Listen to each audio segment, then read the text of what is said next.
India YouTube channel. This is Sarita Singh. आज के video lecture में हम जिस टॉपिक को डिस्कस कर रहे हैं वो है फ्रेजेस। फ्रेजेस क्या होते हैं, ये किस तरह से फॉर्म होते हैं, किसी भी सेंटेंस में इनका रोल क्या होता है और ये कितने टाइप्स के होते हैं, इसी बात को आज हम डिस्कस करेंगे। तो जब हम फ्रेजेस की बात करते हैं, फ्रेजेस का मतलब होता है small group of words that add meaning to the sentence. ये एक छोटे शब्दों का समूह होता है, ग्रुप ऑफ वर्ड होता है जो किसी भी सेंटेंस में मीनिंग को ऐड करता है। Does not make perfect sense, और अगर ये ग्रुप ऑफ वर्ड जिसे कि हम फ्रेज कहते हैं, अगर ये अलोन आता है तो ये खुद का अपना कंप्लीट मीनिंग नहीं देता है। Need assistance of other words to form a complete sentence. और ये हमेशा ही मतलब कि फ्रेजेस जिन्हें हम ग्रुप ऑफ वर्ड बोलते हैं, ये हमेशा ही सेंटेंस के अदर पार्ट पर डिपेंड रहता है अपना खुद का कंप्लीट मीनिंग देने के लिए, क्योंकि इसमें कभी भी सब्जेक्ट एंड वर्ब नहीं होता है। या हम ये कह सकते हैं कि फ्रेजेस एक ऐसा ग्रुप ऑफ वर्ड होता है जिसमें सब्जेक्ट और वर्ब नहीं होता है, सब्जेक्ट एंड प्रेडिकेट नहीं होता है।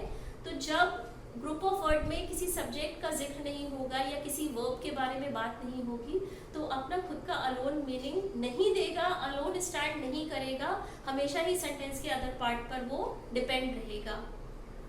Begin with preposition and ends with a noun. और जो ग्रुप ऑफ वर्ड जिसे हम फ्रेज कहते हैं, ये हमेशा ही स्टार्ट होता है प्रीपोजिशन से और एंड होता है नाउन पर। कुछ ऐसे ही फ्रेजेस हैं, in the corner, about his failure, at the bus stop, या in the water, at her remark, या on my success.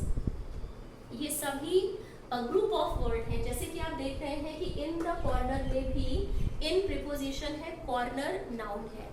In the corner जब हम बोलते हैं तो ग्रुप ऑफ वर्ड है, कंप्लीट मीनिंग नहीं दे रहा है। अगर हमने बोला इन द कॉर्नर, तो कॉर्नर में क्या, कोई खड़ा है, कोई बैठा है, कोई किसी से बात कर रहा है, तो ये हमें जानकारी नहीं मिल रही है। ग्रुप ऑफ वर्ड है, अलोन स्टैंड नहीं करता है क्योंकि खुद का मीनिंग नहीं होता है, सेंटेंस के अदर पार्ट पर ये हमेशा ही डिपेंड रहेगा। सेम है अबाउट हिज फेलियर, स्टार्ट हुआ है प्रीपोजिशन पर, लास्ट में नाउन है। अगर हम बोल रहे हैं अबाउट हिज फेलियर, तो कोई भी चीज़ क्लियर नहीं है कि हम किसके फेलियर की बात कर रहे हैं, किस पर्सन के बारे में बात कर रहे हैं। Again eight the bus stop में भी एट प्रीपोजिशन है, बस स्टॉप नाउन है। अगर हम बोलते हैं एट द बस स्टॉप, तो अपने मतलब हमें कुछ समझ में नहीं आ रहा है कि एट द बस स्टॉप कोई पर्सन आया है, कोई जा रहा है, कोई किसी से मिला है, कोई भी चीज़ क्लियर नहीं है। तो अगर सिर्फ हम एट द बस स्टॉप बोलेंगे तो अपने आप में ये कंप्लीट मीनिंग नहीं दे रहा है। सेम ऐसे ही इन द वाटर में भी इन प्रीपोजिशन है, वाटर नाउन है। इन द वाटर मतलब क्या, पानी में क्या। जब हमको पता ही नहीं है पानी में क्या, तो इसका मतलब कि कुछ हमें समझ में ही नहीं आ रहा है। एट हर रिमार्क में भी या ऑन माई सक्सेस में भी प्रीपोजिशन से स्टार्ट हुआ है, नाउन पर एंड हुआ है। अब इन्हीं फ्रेजेस को, ये जो फ्रेजेस हमने अभी डिस्कस करे हैं, इन द कॉर्नर या in the water, at her remark, on my success, जब इनको हम सेंटेंस के अदर पार्ट के साथ ऐड करते हैं, तब ये किस तरह से अपना कंप्लीट मीनिंग देते हैं, इसी से रिलेटेड कुछ एग्जाम्पल है। जैसे कि he sat in the corner, तो हमने ये बोला कि he sat in the corner, वो कॉर्नर में बैठा है, तो हमें एक चीज़ क्लियर है कि हाँ वो पर्सन है, वो कॉर्नर पर बैठा है। तो इन द कॉर्नर यहाँ पर ग्रुप ऑफ वर्ड है, फ्रेज है, डिपेंड हुआ है सेंटेंस के अदर पार्ट पर जो कि क्लॉज है। क्लॉज में हमेशा ये ध्यान रखिएगा कि क्लॉज भी ग्रुप ऑफ वर्ड होता है, लेकिन उसमें हमेशा ही सब्जेक्ट एंड वर्ब होता है, वो अपना खुद का कंप्लीट मीनिंग देते हैं।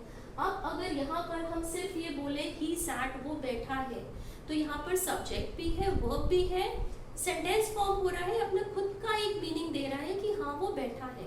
बट अगर हमने बोला इन द कॉर्नर, तो ग्रुप ऑफ वर्ड तो है, विदाउट सब्जेक्ट एंड वर्ब है, कंप्लीट सेंस नहीं दे रहा है कि इन द कॉर्नर में क्या। अगर हम इसमें ऐड करते हैं एक क्लॉज को, एक सेंटेंस को ऐड करते हैं, तब ये फ्रेज एक सेंटेंस पे डिपेंड होके अपना कंप्लीट मीनिंग दे रहा है। नेक्स्ट एग्जांपल है I was worried about his failure. Again यहाँ पर about his failure group of word है, फ्रेज है, सेंटेंस के इस पार्ट पर ये डिपेंड हुआ है कंप्लीट मीनिंग देने के लिए कि मैं वरीड था, किस लिए वरीड था, उसके फेलियर पे। तो अगर हम सिर्फ यहाँ पर अबाउट हिज फेलियर बोले तो कोई भी चीज क्लियर नहीं हो रही है। नेक्स्ट एग्जांपल है Riya meet me at the bus stop. तो अभी हमने बात की थी कि अगर हम बोलते हैं एट द बस स्टॉप तो हमें कोई भी चीज क्लियर नहीं है कि बस स्टॉप पे कोई मिला है, कोई आया है या कोई गया है। बट जब हमने बोला कि Riya met me at the bus stop, मतलब रिया मुझे मिली थी बस स्टॉप पर, तो हमने एक ग्रुप ऑफ वर्ड जो फ्रेज है उसकी डिपेंडेंसी हो गई है सेंटेंस के अदर पार्ट पर खुद का मीनिंग बताने के लिए। नेक्स्ट एग्जांपल है fish swims in the water.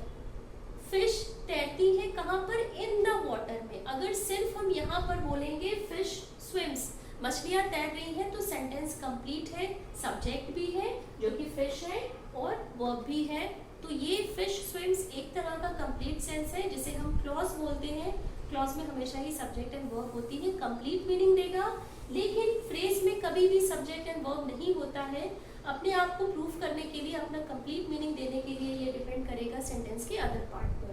Next example है he was sad at her remark, मतलब कि वो सैड था, बट किस बात पर सैड था? एट हर रिमार्क, जो उसने उससे बात बोली। एट हर रिमार्क यहाँ पर ग्रुप ऑफ वर्ड है, फ्रेज है, सेंटेंस के अदर पार्ट पर डिपेंड है, कंप्लीट मीनिंग तभी इसने दिया है। लास्ट एग्जांपल है he congratulate me on my success.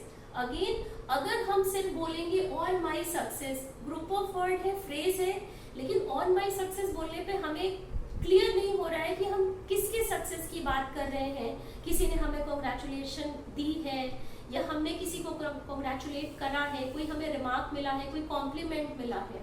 तो ही कांग्रेचुलेट मी जब हमने इस सेंटेंस में ऐड करा है, सब्जेक्ट है, वर्ब है, क्लॉज बन गया है, एक कंप्लीट सेंटेंस बन गया है। अगर हम ऑन माई सक्सेस को यहाँ से हटा देते हैं तो ही कांग्रेचुलेट मी अगर हम सिर्फ बोलते हैं तो क्योंकि इस सेंटेंस में सब्जेक्ट है, वर्ब है, तो अपना ये कंप्लीट मीनिंग दे रहा है। बट फ्रेज को हमेशा ही सेंटेंस के अदर पार्ट की जरूरत होती है अपने आप अपना खुद का मीनिंग देने के लिए, और सेंटेंस का कंप्लीट मीनिंग ये तभी देते हैं जब ये सेंटेंस के अदर पार्ट के साथ में कनेक्ट होते हैं। अब फ्रेजेस क्या है, ये किस तरह से फॉर्म होते हैं, सेंटेंस में इनका क्या रोल है, ये तो हमने डिस्कस कर लिया। अब फ्रेजेस कितने टाइप्स के होते हैं इसे भी हम देखते हैं। जैसे कि जो फ्रेजेस होते हैं ये 9 टाइप्स के होते हैं। Noun phrase, adjective phrase, verb phrase, adverb phrase, prepositional phrase, participle phrase, infinitive phrase, gerund phrase and phrase in opposition. तो ये सभी फ्रेजेस के टाइप में 9 टाइप का फ्रेज होता है। तो आज की वीडियो लेक्चर में हमने फ्रेजेस को डिस्कस करा है कि फ्रेज क्या होते हैं, ये किस तरह से फॉर्म होते हैं, ये कितने टाइप्स के होते हैं। अब आगे आने वाले वीडियो लेक्चर्स में हम फ्रेजेस के टाइप्स को डिटेल में डिस्कस करेंगे। तो आज के वीडियो लेक्चर में बस इतना ही। टिल देन टेक केयर, मिलते हैं अपने नेक्स्ट वीडियो लेक्चर में।